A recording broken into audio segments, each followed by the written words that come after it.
আবারও যমজ ঘূর্ণিঝড়ের শঙ্কা দেশে, একটি বঙ্গোপসাগরে অন্যটি আরব সাগরে। যদিও এখনই শক্তিশালী ঘূর্ণিঝড় তৈরি হবে কিনা তা নিশ্চিত নয়, তবে যদি হয় তাহলে তাদের নাম হবে শক্তি এবং মন্থা।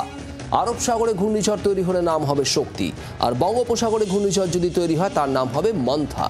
জোড়া ঘূর্ণিঝড় সম্ভাবনায় ফিরে আসছে এক যুগ আগেকার আশঙ্কার স্মৃতি। আগে 2013 সাল জুন মাসের 17 তারিখ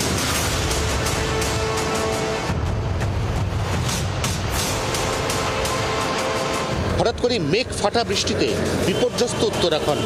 কেদারের মন্দিরে হুহু করে জল ঢুকলো, মন্দিরে সমস্ত আঙ্গিক একেবারে তছনছ।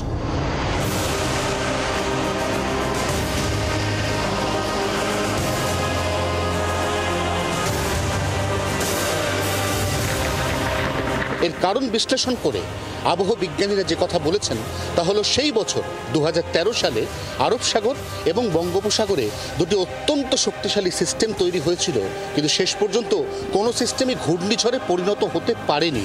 তাই দুদিকের মেঘপুঞ্জ গিয়ে শেষ পর্যন্ত জমা হয় উত্তরাখণ্ডের আকাশে, যার পরিণতি কেদারের মন্দিরের ওই রকম ভয়ঙ্কর ক্ষয়ক্ষতি।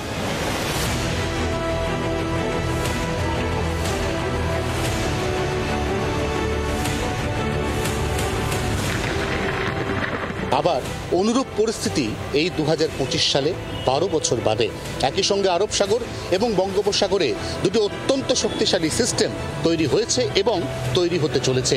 কি হবে এবার সেদিকে পুঙ্খানুপুঙ্খ নজর রাখছে নয়াদিল্লির মৌসুম ভবন এবং আবহাওয়া বিজ্ঞানীরা। 24 ঘন্টার জন্য ক্যামেরায় তরুণের সঙ্গে অয়ন, কলকাতা। তাহলে কি জন্ম নিচ্ছে জোড়া ঘূর্ণিঝড়?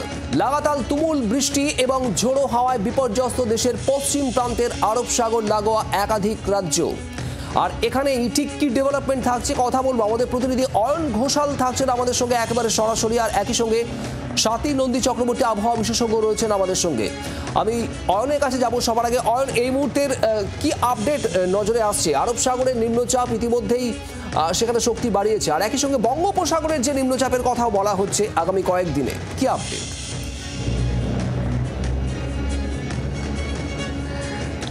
শুক্রবার শুভদীপ, বিশ্বের যে 5টি আন্তর্জাতিক আবহাওয়া গবেষণা মডেল, তারা মূলত ক্লাইমেট এবং বিভিন্ন পেরিফেরির ওপর স্টাডি করে। এই মডেলগুলো গত 48 ঘন্টা আগেও জোড়া ঘূর্ণিঝড়ের কথা বলছিল, কিন্তু গতকাল থেকে এইটার কিছুটা আপডেট হয়েছে।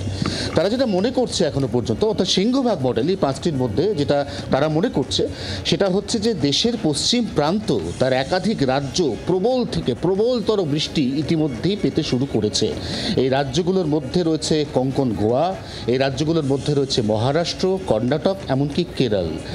একটা সিস্টেম থেকে যখন এইভাবে স্থলভাগে ক্রমাগত প্রবল থেকে প্রবলতর বর্ষণ হয়, তখন আদতে সিস্টেমটা দুর্বল হয়, এবং ঠিক সেই কারণেই এমন এই মুহূর্তের আপডেট যেটা মনে করা হচ্ছে যে খুব সম্ভবত আরব সাগরের ঘূর্ণিঝড়টা আর ঘূর্ণিঝড় নাও থাকতে পারে। এবং যদি তাই হয় তাহলে কিন্তু এবার সবার নজর চলে আসছে বঙ্গোপসাগরের উদ্ভূত সিস্টেমের দিকে, যেটা 27 তারিখে আস্তে আস্তে প্রথমে নিম্নচাপ, তারপর গভীর নিম্নচাপ, তারপর অতি গভীর নিম্নচাপ, এবং যদি সেটা একটা ঘূর্ণিঝড়ে পর্যবসিত হয় তাহলে আরব সাগরের ঘূর্ণিঝড়ের যে নাম শক্তি, সেইটাই এরপরে বঙ্গোপসাগরের ঘূর্ণিঝড়ের ক্ষেত্রে অ্যাপ্লাইড হবে। এবং থাইল্যান্ডের দেওয়া নাম মান্থা আপাতত এই যে ক্রমতালিকা ঘূর্ণিঝড়ে সেখানে রিজার্ভ থেকে যাবে। তাৎপর্যপূর্ণ বিষয়, কারণ নামটা ঘূর্ণিঝড় হলে তবেই ব্যবহার হয়। এবার যদি আরব সাগরে ঘূর্ণিঝড় না হয় তাহলে সেই নামটাই কিন্তু বঙ্গোপসাগরের ঘূর্ণিঝড়ের ক্ষেত্রে ব্যবহার করা হবে। এবং যে সিস্টেমটা ইতিমধ্যেই বঙ্গোপসাগরে ফরমেশনের একটা প্রাথমিক ইঙ্গিত বা আভাস মিলেছে, তাতে এটা অধিকতর শক্তি সঞ্চয় করছে। এটা ক্রমশ নিজের যে ডেপথ, নিজের যে প্যাচ, অর্থাৎ যে সাইক্লোনিক ফরমেশন, সেটাকে আস্তে আস্তে তৈরির পথে এগোচ্ছে। তবে এখনো পর্যন্ত নির্দিষ্ট করে এর রূপরেখা, এর শক্তি, এর ক্ষমতা এটা বিশ্লেষণ করার সময় আসেনি, এটা এখনো র্যাডারে আসেনি। এবং ঠিক সেই কারণেই এখনো পর্যন্ত উপগ্রহ চিত্র মারফত যেটুকু ইনফরমেশন এই বিভিন্ন আন্তর্জাতিক আবহাওয়া মডেল পাচ্ছে, তারা মনে করছে শক্তি নামের এই ঘূর্ণিঝড় আদতে বঙ্গোপসাগরেই জন্ম নিতে চলেছে, এবং তারপর ক্রমশ সেটা আরও শক্তি সঞ্চয় করতে করতে মৌসুমি বায়ুর থেকে খুব সম্ভবত জলীয় বাষ্প টেনে নিয়ে এগোবে ভূমিভাগ অর্থাৎ স্থলভাগের দিকে। শুভ তুমি আমাদের সঙ্গে থাকো। আবহাওয়া বিশেষজ্ঞ স্বাতী নন্দী চক্রবর্তী আমাদের সঙ্গে রয়েছেন। স্বাতীদি, ঠিক এই জায়গাতেই জানতে চাইবো যে বঙ্গোপসাগরে যে ঘূর্ণিঝড়ের একটা সম্ভাবনার কথা উঠে আসছে বিভিন্ন আবহাওয়াবিদদের গবেষণাতে, এবং সেই ঘূর্ণিঝড় যদিও এখনো বেশ কিছুটা সময় অপেক্ষা করতে হবে, 2 থেকে 3 দিন, তারপরেই স্পষ্ট হবে কতটা প্রভাব পড়তে পারে, কতটা শক্তিশালী হওয়ার সম্ভাবনা রয়েছে এই ঘূর্ণিঝড়ের।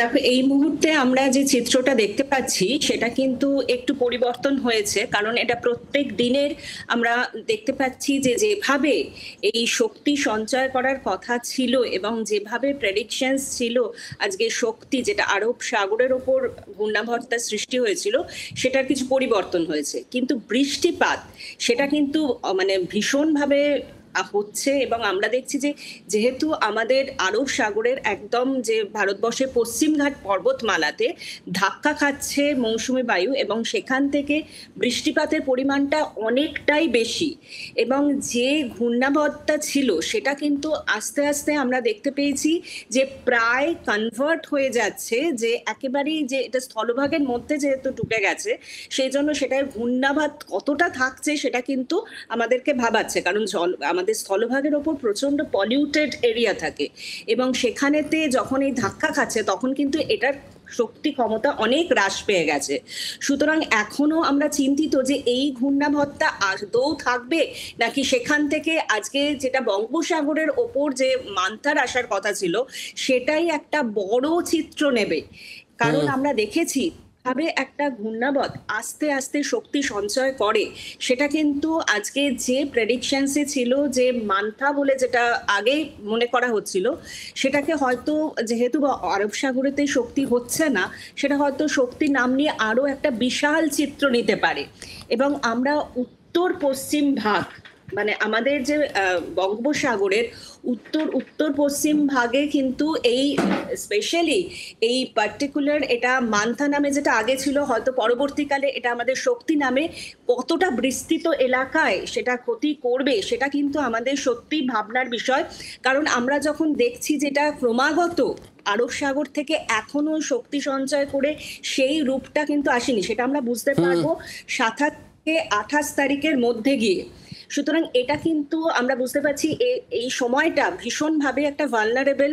আমরা দেখেছি যে আমাদের ওয়ার্ল্ড মানচিত্রে কিন্তু বিভিন্ন জায়গায় আজকে ইন্দোনেশিয়াতে কিন্তু একটা ভূমিকম্প হচ্ছে, এবং তার জেরে কিন্তু অনেক জায়গাতেই আজকে এই যে জলস্তরের বৃদ্ধি এবং বিভিন্ন ধরনের যে এই যে চেঞ্জেসটা সেটা কিন্তু আমাদের ওয়ার্ল্ড মানচিত্র থেকে কিন্তু বারবার উঠে আসছে।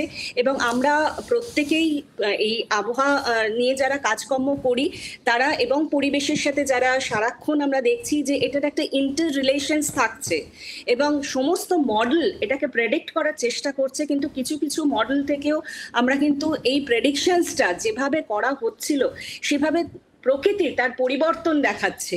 এটা একেবারেই সাথী, এবং এরকমই একাধিক আন্তর্জাতিক মডেলেরই এই মুহূর্তে আলোচনার বিষয় বঙ্গোপসাগরের যদি ঘূর্ণিঝড় ফর্ম করে সেটা কতটা শক্তিশালী হবে আগামী 2 থেকে 3 দিনের মধ্যে মোটের উপর স্পষ্ট হবে। আপনাকে অনেক ধন্যবাদ। অয়ন ঘোষাল আমাদের প্রতিনিধি ছিলেন আমাদের সঙ্গে। অয়ন, তোমাকেও ধন্যবাদ।